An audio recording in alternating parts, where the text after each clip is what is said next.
महाराणा प्रताप। महाराणा प्रताप का जन्म 9 मई 1540 को जूना कचहरी बादल महल कुंभलगढ़ में हुआ था। प्रताप के पिता का नाम राणा उदय सिंह था और माता का नाम जयवंता बाई, जो पाली के अखेराज सोनग्रा की पुत्री थी।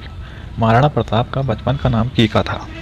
महाराणा प्रताप का विवाह अजब दे के साथ हुआ था। अजब दे रामरख पवार की पुत्री थी। महाराणा प्रताप और अजब दे से एक पुत्र हुआ जिसका नाम था अमर सिंह। महाराणा प्रताप का भाई जगमाल भटियाणी रानी धीरबाई का पुत्र था। उदय सिंह भटियाणी रानी से अत्यधिक लगाव था, इसलिए जगमाल को ही उन्होंने युवराज बना दिया था। उदय सिंह की मृत्यु के बाद जगमाल ने शासन अपने हाथ में लेने की कोशिश की, परंतु ग्वालियर राजा राम सिंह व जालौर अखेराज सोनग्रा ने इसका विरोध किया। महाराणा प्रताप का भाई शक्ति सिंह भी विरोध किया। फिर 28 फरवरी 1572 को गोगुंदा में महाराणा प्रताप का राज्याभिषेक कर दिया गया। जगमाल इससे नाराज होकर के अकबर की शरण में चला जाता है। अकबर ने जगमाल को जहाजपुर की जागीर दे दी थी। जगमाल हल्दी घाटी के युद्ध में भी मानसिंह की तरफ से ही लड़ता है। जगमाल की सिरोही के दत्ताणी युद्ध में 1583 में मृत्यु हो जाती है। महाराणा प्रताप का जब राज्याभिषेक हुआ तब उसकी आयु 32 वर्ष थी। गोगुंदा से कुंभलगढ़ में प्रताप ने अपना निवास बदल लिया था और यहीं पर विधिवत रूप से राज्याभिषेक महाराणा प्रताप का हुआ। इस विधिवत राज्याभिषेक में जोधपुर राठौड़ राव चंद्रसेन भी मौजूद थे। प्रताप ने सामंतों भीलों का एक गुट पूंजा भील के नेतृत्व में निर्माण किया।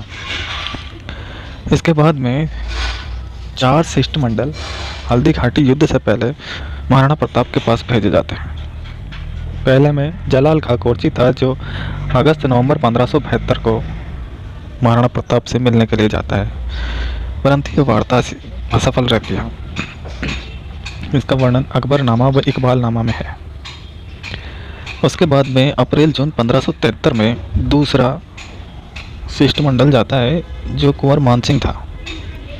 कुंवर मानसिंह की भोजन के समय अनबन हो जाती है। इसका वर्णन अमर काव्य वंशावली राज रत्नाकर रावल राणा जी की बात में है। वह कर्नल टोड भी इसका समर्थन करता है। मिलन स्थल गोगुंदा अब्दुल फजल के अनुसार है। बाकी उदय सागर पाल को कुंवर मानसिंह का मिलने का स्थान बताते हैं। 3 सितंबर अक्टूबर 1573 में भगवान दास जाता है, ये भी असफल रहता है। और 4 दिसंबर 1573 में टोडरमल जाता है, ये भी असफल रहता है।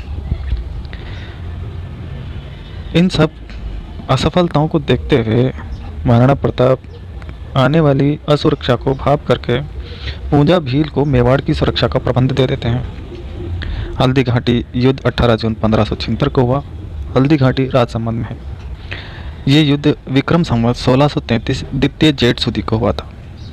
ख्यातों के अनुसार इस युद्ध में मानसिंह के 8000 सैनिक और प्रताप के 20,000 सैनिक थे। मोहनोत नैन्सी कहता है कि मानसिंह के 40,000 सैनिक थे, जबकि प्रताप के 9-10 हज़ार सैनिक थे। बदायूंनी 5,000 और प्रताप के 3,000 घुड़सवार बताता है। मान्यता यह है कि 4:1 रहा होगा सैनिकों का, यानी 80,000 मानसिंह के सैनिक और 20,000 प्रताप के सैनिक। बदायूंनी के अनुसार 3 अप्रैल 1576 को मानसिंह अजमेर से मांडलगढ़, फिर मोही, फिर खमनौर के पास मोलेला पहुंचा। उधर प्रताप सेना के साथ कुंभलगढ़ से गोगुंदा और गोगुंदा से खमनौर से 10 मील दक्षिण पश्चिम में लोसिंग गांव पहुंच जाता है। हल्दी घाटी राजसमंद जिले के नाथद्वारा से 11 मील दक्षिण पश्चिम में गोगुंदा और खमनौर के बीच एक सकरा स्थान है। यहाँ की मिट्टी पीली होने के कारण इसका नाम हल्दी घाटी है।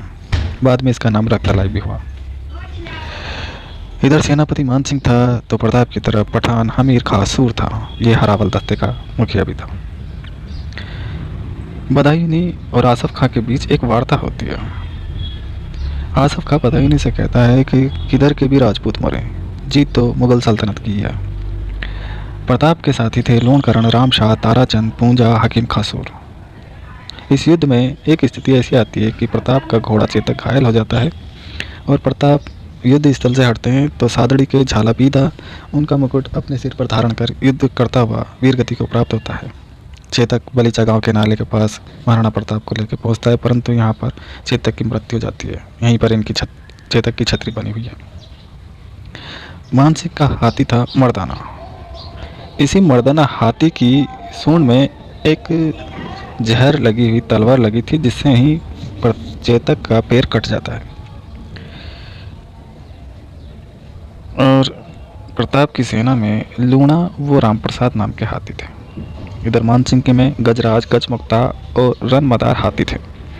कर्नल टोड इस युद्ध को मेवाड़ की थर्मोपल्ली कहता है और प्रताप के प्रत्येक सैनिकों को लियोनिडास कहता है।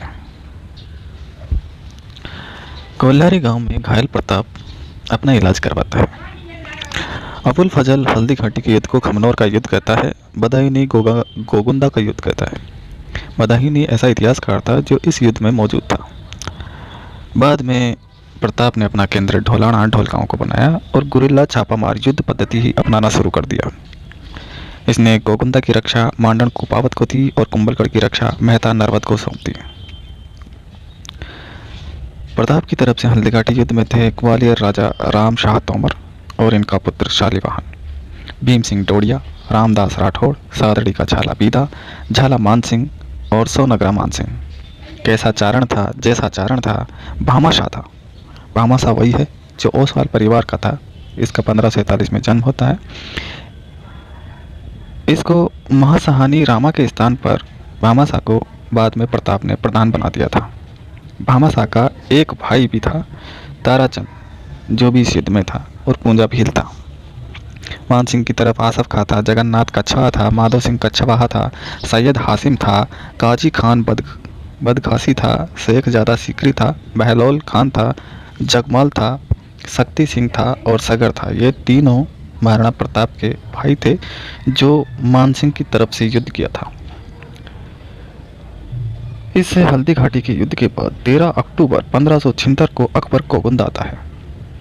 अकबर के होते हुए नवंबर 1576 में उदयपुर को जीता जाता है और उदयपुर का नाम अकबर मोहम्मदाबाद रख देता है। फिर अकबर चला जाता है। उसके बाद अकबर शहबाज खां को मेवाड़ पर आक्रमण करने के लिए भेजता है। शहबाज खां और प्रताप के बीच 3 बार युद्ध होते हैं। तीनों बार शहबाज खां असफल रहता है। पहली बार वो 15 अक्टूबर 1577 को आता है और 3 अप्रैल 1578 को वो कुंभलगढ़ दुर्ग पर कब्जा कर लेता है। दूसरी बार शहबाज खान 15 दिसंबर 1578 को आता है परंतु असफल रहता है। और तीसरी बार शहबाज खान 15 नवंबर 1579 को आता है और इस बार भी असफल रहता है। इसके बाद 1580 में अब्दुल रहीम खान खाना को प्रताप को पकड़ने के लिए भेजा जाता है, परंतु अब्दुल रहीम खान खाना भी असफल होकर के लौट जाता है। प्रताप कुंभलगढ़ से रणपुर या रणकपुर होते हुए ईडर से चूलिया ग्राम पहुंचते हैं। चूलिया ग्राम में 1580 में भामाशाह से प्रताप की मुलाकात होती है। भामाशाह अपनी संपूर्ण संपत्ति को बेच करके 20,000 स्वर्ण मुद्राएं महाराणा प्रताप को भेंट कर देते हैं। ये स्वर्ण मुद्राएं 12 वर्ष तक 25,000 सेना का निर्वाह कर सकती थी। इसी कारण भामाशाह को विशेष स्थान महाराणा प्रताप देते हैं और इसी के बाद उसको प्रधान भी बना देते हैं, जो महासहानी रामा के स्थान पर बनाते हैं। 15 अक्टूबर 1582 को दिवेर का युद्ध, जिसको मेवाड़ का मैराथन कहा था कर्नल टोड ने, होता है। दिवेर या कुंभलगढ़, यहाँ का सूबेदार अकबर का काका शेरिमा सुल्तान खां था। इस शेरिमा सुल्तान खां की छाती में प्रताप का पुत्र अमर सिंह अपना भाला छाती में रोप देता है, जिससे इसकी मृत्यु हो जाती है। इस युद्ध में प्रताप की जीत होती है। कर्नल टोड इसे प्रताप के गौरव का प्रतीक मानता है और मेवाड़ का मैराथन भी कहता है। 1585 के बाद अकबर ने मेवाड़ पर आक्रमण नहीं किया। प्रताप ने पहले कुंभलगढ़ को, फिर कुंभलगढ़ से बाद में चावंड को अपनी राजधानी बनाई थी और चावंड में महल बनवाए और चामुंडा मंदिर का भी निर्माण करवाया था। 5 दिसंबर 1584 को जगन्नाथ कच्छवा, जो भारमल का छोटा पुत्र था, वो सेना सहित आता है, परंतु वो प्रताप को पकड़ने में असफल रहता है और ये अंतिम अभियान था। 1586 से 1596 तक का समय अघोषित संधि, यह व्यवस्था की परोक्ष स्वीकृति अकबर की मानी जाती है। महाराणा प्रताप के अंतिम 12 वर्ष और पुत्र अमर सिंह के शासन के 16 वर्ष चावंड में बीते थे। चावंड 28 वर्ष मेवाड़ की राजधानी रहा। चावंड में एक चित्रकार था, नसीरुद्दीन या नसीर थी। 19 जनवरी 1597 में कातिल। ये प्रताप के जीवन का अंतिम दिन था। 57 वर्ष की आयु में, यानी 56 वर्ष 9 माह की आयु में प्रताप की मृत्यु हो जाती है। प्रताप का अंतिम संस्कार बारडोली गांव में होता है और यही बारडोली गांव चावंड में महाराणा प्रताप की छतरी बनी हुई है। महाराणा प्रताप का मृत्यु के बारे में कर्नल डॉट पिछोला पाल के महलों में बताता है। महाराणा प्रताप का अन्य नाम मेवाड़ केसरी भी है।